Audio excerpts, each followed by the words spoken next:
এতদিন তো আপনাদের সাথে অনেক শপিং ব্লগ শেয়ার করলাম, এখন আসেন শেয়ার করি যেটা হচ্ছে আমার কি কি জুয়েলারি আছে সেগুলো নিয়ে।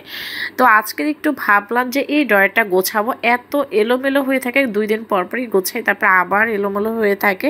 মানে কোথাও যখন রেডি হই বের হব তখন হচ্ছে আমি পুরো এলোমেলো করে ফেলি, তারপরে এটাকে আবার গোছাতে হয়। আমার দেখেন জুয়েলারি মানে এক একটা ডিজাইনের মধ্যে যে কতগুলো কালার আছে আমি নিজেও জানি না।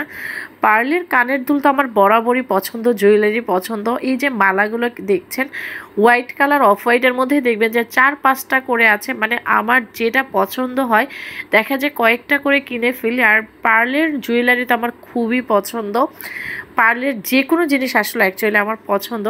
আর এই মালাগুলো অনেকগুলো কালার কিনেছিলাম, কারণ হচ্ছে অনেক ড্রেসের সাথে পরা যায়, কিন্তু আমার ওই অফ হোয়াইটই খালি পরা হয় সব ড্রেসের সাথে, অন্য অন্য কালারগুলো আসলে তেমন একটা পরাই হয় না।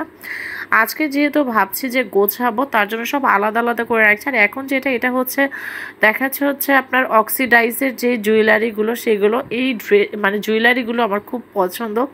মানে মনে হয় অনেক কিছুর সাথে পাওয়া যায়, শুধুমাত্র গোল্ডেন কালার বাদ দিয়ে।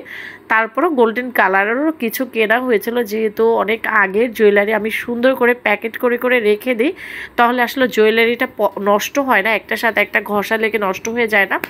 আর এই গোল্ডেন কালারের জুয়েলারিগুলো আমি কিনেছিলাম হচ্ছে আমার বিয়ের সময়, সেগুলো এখনও আছে যেহেতু যত্ন করে রাখা হয়েছে। এর মধ্যে আমার চুড়ি এগুলো সব অক্সিডাইজ, এগুলো আলাদা আলাদা করে সব গুছিয়ে রেখে দিচ্ছিলাম যাতে এটা আর অগোছালো না হয়, আমি দরকারের সময় যাতে একটু তাড়াতাড়ি করে খুঁজে পাই।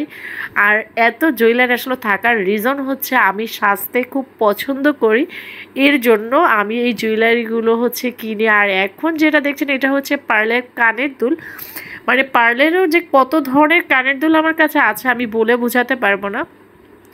ছোট থেকে বড় সকল ধরনের জুয়েলারি আমার কাছে আছে। আর মুলতানি থেকে শুরু করে মানে যখন যেটা চলে তখন সেটাই আমার কাছে কালেকশন আসলে থাকে। আমার কালেকশন করতেও ভালো লাগে, সাজতেও ভালো লাগে, শুধু সাজাতে ভালো লাগে না। আমার কাউকে সাজাতে খুব বোরিং লাগে, তারপর আমি আলহামদুলিল্লাহ খুব ভালো সাজাতে পারি আমার মনে হয়। আর লিপস্টিকের কালেকশন, তারপর ব্রাশ কালেকশনের তো অভাবই নেই। আমি হাত দিয়ে কিন্তু আইশ্যাডো লাগাই, মানে আমার কাছে মনে হয় আইশ্যাডোর ফিনিশিংটা আমি হাত দিয়ে খুব ভালো পারি, এক একজন এক এক রকমভাবে ভালো পারে। আর লিপস্টিক এগুলো হচ্ছে অনেক আগের, মানে এগুলো ডার্ক কালার, আমি নুট কালার পছন্দ করি। এখন রিসেন্টলি যেগুলো দেখছেন এগুলো সব নুট কালারের মধ্যে।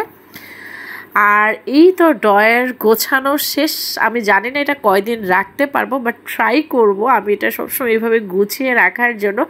আর আপনারা কারা কারা সাজতে পছন্দ করেন অবশ্যই জানাতে ভুলবেন না। আল্লাহ হাফেজ।